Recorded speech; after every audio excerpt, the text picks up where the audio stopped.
سے آ کر کے ایک نے تلوار ماری مونڈے پر، کندھے پر، پورا کندھا کٹ گیا، ہاتھ الگ ہو گیا لیکن بغل کی چمڑی سے لٹک رہا تھا، بغل کی چمڑی ابھی لٹکی ہوئی تھی، لیکن اس بچے کا جذبہ تو دیکھے تلوار دوسرے ہاتھ میں لیا، پھر میدان میں کہا کہ میں اس وقت تک میدان میں کھڑا رہوں گا جب تک میرے مصطفیٰ کریم کا ایک بھی گستاخ زندہ رہے، ڈٹے رہے۔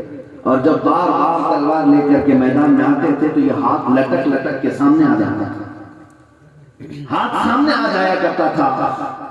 تو تھوڑی دیر آگے جانے کے بعد صحابہ نے وہ منظر بھی دیکھا جس کو بیان کر کے رونگٹے کھڑ جاتے ہیں۔ آج اے جوانوں توجہ سے سننا، ہماری عمریں 20 25 30 40 کے اوپر ہو گئی، قربان جاؤں 15 سال کے بچوں پر یہ ہاتھ جب لٹک لٹک کر کے سامنے آ رہا تھا، بائیں ہاتھ سے تلوار پکڑا تھا، صحابہ کہتے ہیں ہم نے اس بچے کو دیکھا، اس نے ہاتھ اپنے پیر میں نیچے دبا کر کھینچ کے نکال دیا۔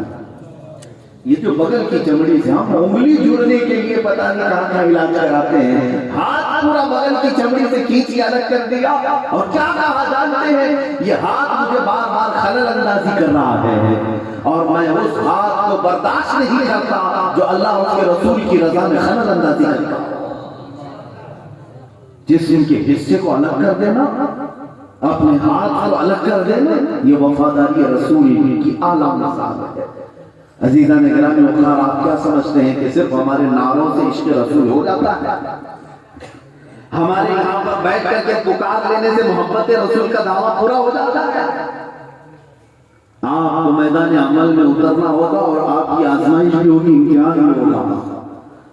آپ نے صرف واقعات صرف سنانے کے لیے اور پڑھنے کے لیے پڑھانے کے لیے دیکھیں، صحابہ ایک صحابی ایسے ہیں حضرت خباب ابن الارقم، حضرت خبیب ابن عدی، ایک وہ صحابی جن کو مکہ والوں نے پکڑ کر کے سولی پر چڑھایا، سولی پر چڑھایا حضرت خبیب کو، اور پورے مکہ کے کافر ارد گرد جمع ہوئے، ایک کھمبے سے باندھ دیا گیا تھا۔ جرم کیا تھا؟ مصطفیٰ کی بات کرتے تھے۔ یہ موب لنچنگ آج کا نہیں ہے، یہ ایجاد کیا، یہ جو جگہ جگہ کتے گھیرتے ہیں کسی بھی مسلمان کو اور موب لنچنگ کر کے مارتے ہیں، یہ آج کے دور میں آغاز نہیں، یہ مکہ والے بھی کر چکے میرے مصطفیٰ کریم کے صحابہ کے ساتھ۔ خبیب ابن عدی کو پھانسی کے پھندے پر چڑھانے سے پہلے انہوں نے کیا کہ رسی سے کھمبے کو باندھ دیا، کھمبے کے ساتھ باندھ دیا اور ان کی ناخنوں کو پکڑ سے کھینچا، ایک ایک ناخن کو پکڑ سے کھینچتے تھے، اس کے بعد انگلیاں کاٹتے تھے، پھر ناک کاٹا، کان کاٹا، ہونٹ کاٹا، لوہے کی گرم سلاخوں کو آنکھوں میں پھیر دیا۔ اتنا سب ہونے کے بعد عربی میں ان کے وہ جملے پڑھے تو رونا آ جاتا ہے۔ مکہ والے کہتے ہیں کسی نے پکار کر کہا، اے خبیب کیا یہ اچھا ہوتا تو بستر پہ سو رہا ہوتا، تیری جگہ محمد ہوتے، یہ کھمبے سے جو تو بندھا ہے اس جگہ محمد ہوتے اور تو آرام کر رہا ہوتا۔ جسم کٹ چکا ہے، ایک ایک عضو کٹ چکا ہے، لیکن جلال تو دیکھو صحابی کا، سب کٹے ہونے کے بعد چیخ کر کے کہتے ہیں اے ظالموں تم کیا سمجھتے ہو خبیب اس بات کو پسند کر لے گا؟ قسم رب ذوالجلال کی، میرے جسم کے اور ٹکڑے کر لو مجھے گوارا ہے، میرے مصطفیٰ کے تلووں میں کانٹا چبھے وہ بھی مجھے گوارا ہے۔ روح نکلنے سے پہلے بھی اس صحابی نے اعلان کیا، تم کیا سمجھتے ہو کہ ہمیں کاٹ کر کے مار کر کے تم یہ سمجھتے ہو کہ حضور یہاں ہوتے تو اچھا ہوتا؟ ہم اس چیز کو قطعا نہیں گوارا کرتے، ہمیں اس محبت کی ضرورت ہے۔ یقیناً صحابہ جیسی وہ محبت ہمارے اندر نہیں آ پائے گی، لیکن اس کی چند جھلکیاں تو لا سکتے ہیں، ان کے چند قطرے تو اپنی زندگی میں لا سکتے ہیں۔ اس غلامی کا ہی اثر تھا امیر المومنین عمر بن خطاب رضی اللہ تعالیٰ عنہ جب بیت المقدس جا رہے تھے فاتح کی شان سے، لوگوں نے نعرہ لگایا امیر المومنین آ گئے۔ حضرت عمر کو جب امیر المومنین کہا گیا، پہلی مرتبہ کہا گیا، آپ کھڑے ہو کر لوگوں کو جمع کیا، لوگوں کو جمع کیا اور کہا اے لوگوں آؤ میں اپنی کہانی سناتا ہوں۔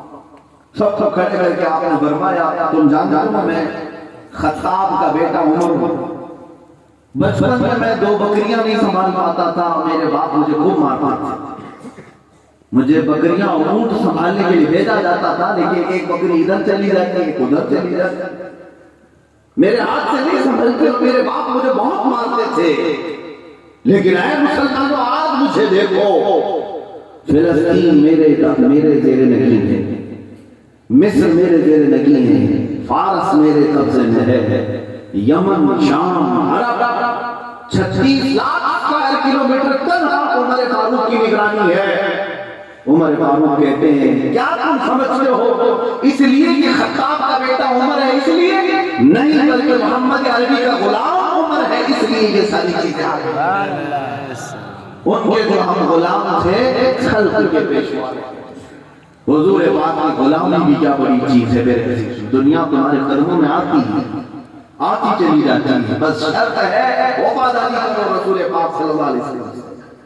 اگر ہم ان کے ہیں تو پورے ان کے ہو کر کے رہیں۔ یہ کیا ہے جو زندگی میں آدھا تیتر آدھا بٹیر بنے ہوئے ہیں، چہرہ کسی اور کا، زبان سے مصطفیٰ کی بات کرتا ہے۔ رسول پاک صلی اللہ علیہ وسلم کی محبت میں تو یہ خوب نعرے لگاتے ہیں، اور ان سے کہا جائے ذرا چہرہ بھی حضور کے سنت کے مطابق رکھ لو، آئیں کائیں کرتے ہیں۔ ارے نہیں مولانا، بزنس کا مسئلہ ہے، جاب کا مسئلہ ہے، پتہ نہیں لوگ مجھے ملا جی کہنے لگ جائیں گے۔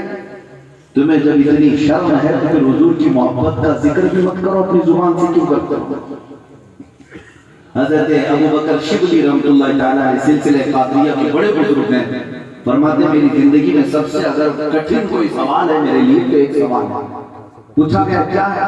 یہ ابو بکر شبلی کوئی معمولی نہیں ہے، غوث پاک کے دادا پیر ہیں، سرکار غوث پاک اللہ تعالیٰ عنہ کے سلسلے میں گیا۔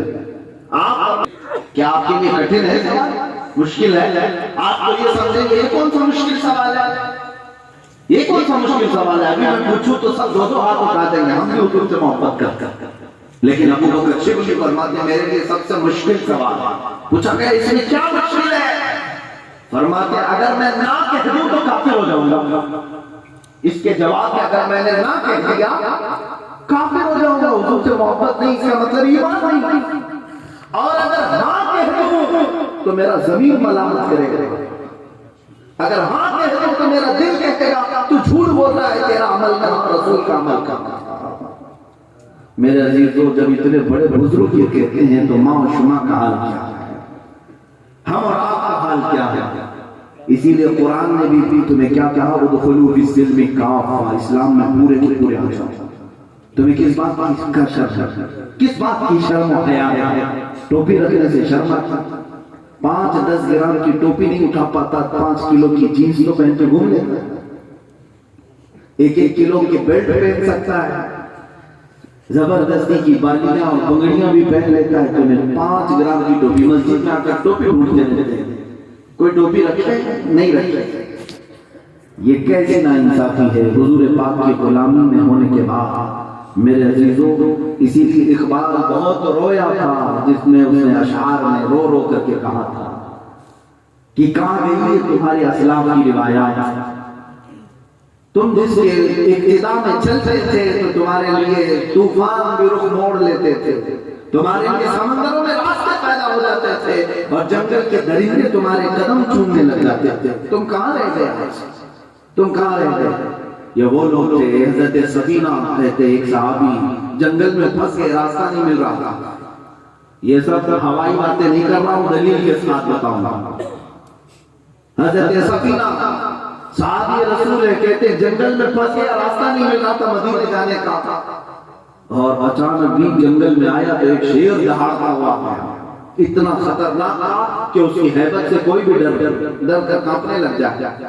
لیکن جب وہ منہ پھاڑ کر کے قریب آیا تو میں نے صرف اتنا کہا انا مولا رسول اللہ یا ابا الحارث، اے درندے میں رسول اللہ کا غلام ہوں۔ حضرت سفینہ کہتے ہیں وہ درندہ جو منہ پھاڑ کر کے آیا تھا میرے قدم چاٹنے لگے، اور وفادار کتے کی طرح دم ہلاتا ہلاتا مجھے مدینے کے راستے تک چھوڑ گیا۔ ان کے جو ہم غلام تھے خلق کے پیشوا، بات یہی پر آتی ہے، ان کے جو ہم غلام تھے خلق کے پیشوا رہے۔ حضور کی غلام بھی کیا چیز ہے میرے عزیز، تخت و تاج بھی تمہارے زیر نگی ہوں گے، اقتدار و کرسی بھی تمہارے ماتحت ہوگی، شرط ہے کہ ان کے وفادار بنو، حضور پاک صلی اللہ تعالیٰ علیہ وسلم کے جب وفادار کوئی بنتے ہیں تو کائنات کی زمین ان کے لیے کشادہ کر دی جاتی ہے۔ آج اس کی ایک مثال میں اپنی زندگی سے بتاتا ہوں۔ آج اس منبر پر مجھے کیوں بٹھایا ہے؟ مجھے جس انداز سے آپ محبت کرتے ہیں اور چاہتے ہیں، کسی لیے یہاں میرا نہ ددیال ہے، نہ ننیال ہے، نہ سسرال ہے، کوئی رشتہ داری ہے؟ کیا اس لیے بٹھایا کہ بڑے خاندان کا ہے، بڑے باپ کا؟ نہیں میرے عزیزو، صرف اور صرف نسبت مصطفیٰ کی وجہ سے بٹھایا۔ سبحان اللہ۔ بات ان کی کرو، پھر ہر دل پہ راج کرو۔ حضور پاک کی بات کر کے تو دیکھو کتنی عزت ملتی ہے دنیا میں، ہم نے محسوس کیا ہے آج۔ اور ابھی ناظم اجلاس، خطیب اجلاس جس طرح سے للکار رہے تھے اس خبیث ملعون پاکھنڈی کو، آپ سبوں نے دیکھا۔ آج بھی آپ اپنی آنکھوں سے دیکھیں گے اللہ گستاخ رسول کو دنیا میں بھی ہلا کر برباد کرتا ہے، اور آخرت کی سزا تو اس کے لیے دردناک ہے ہی۔ اس کا برا انجام دیکھے گی دنیا۔ 6 مہینے نہیں گزرے، منہ چھپا کر کے گھومنا پڑ رہا ہے، اپنے ہی لوگوں سے چھپ چھپ کر کے دروازے ڈھونڈنا پڑ رہا ہے۔ حد تو یہ ہو گئی اس پاکھنڈی خبیث کی کہ چھوٹا بچہ بھی مندر میں آئے تو ڈر کے مارے باہر آتا۔ دیکھا ہوگا آپ نے، ارے چھوٹا بچہ آ گیا مسلمانوں کا، تمہیں بچوں سے بھی ڈر لگ رہا ہے، بچوں سے بھی خوف لگ رہا ہے۔ 10 12 باڈی گارڈ لے کر کے بھی رات کو نیند نہیں آتی، موت کی تلوار سر پر لٹک رہی ہے۔ کیوں؟ گستاخی مصطفیٰ کی وجہ سے، رسول کی گستاخی کیا، چین و سکون غائب ہو گیا۔ اور ادھر الحمدللہ میرے رب کی نوازشیں میرے ساتھ اتنی ہے، جس علاقے میں جائے چاہنے والوں کا ہجوم ہی اٹھا۔ نعرہ تکبیر، نعرہ رسالت، یہ کس لگے اعلیٰ حضرت، یہ کس بنیاد پر ہے؟ مصطفیٰ کریم کی بات کریں پھر ہر دل پر راج کریں، جہاں جائیں لوگوں کا ہجوم ہے، پیر رکھنے کی جگہ نہیں ہے۔ پھر ہمیں وہ بات یاد آتی ہے جو صحابہ کا نعرہ تھا، وہ آج ہم نے اپنی زندگی میں پریکٹیکل دیکھ لیا۔ جب تک بکے نہ تھے تو کوئی پوچھتا نہ تھا، یا رسول اللہ جب تک بکے نہ تھے تو کوئی پوچھتا نہ تھا، تم نے خرید کر ہمیں انمول کر دیا، تم نے خرید کر ہمیں انمول کر دیا۔ تم بک تو جاؤ بازار مصطفیٰ میں، دنیا تمہاری کیا تمہاری جوتی کی بھی قیمت نہیں لگا سکتا، تمہیں نہیں خرید سکے۔ ہاں یہی بات جو میں نے شروع میں مثال میں بتایا، گیند میں جب ہوا بھری ہوگی تو ہر کوئی ٹھوکر مارے گا، ہر کوئی ادھر سے ادھر اچھالے گا، اور گیند اگر پتھروں کی طرف سخت ہو جائے، بھر جائے، کوئی ٹھوکر بھی مارے تو انگلیاں ٹوٹ جائیں۔ آپ عشق مصطفیٰ سے اپنے سینے کو بھر کر کے تو دیکھو، کوئی تمہارے سامنے ہاتھ تک نہیں لگائے گا۔ خوف کس چیز کا نام ہے؟ ڈر کس چیز کا نام ہے؟ اللہ اس کے رسول جس کے ساتھ ہوں اسے دنیا کا کوئی خوف نہیں آتا۔ آج جس طرح سے مسلمانوں کو ڈرایا جا رہا ہے، جس کی وجہ سے یہ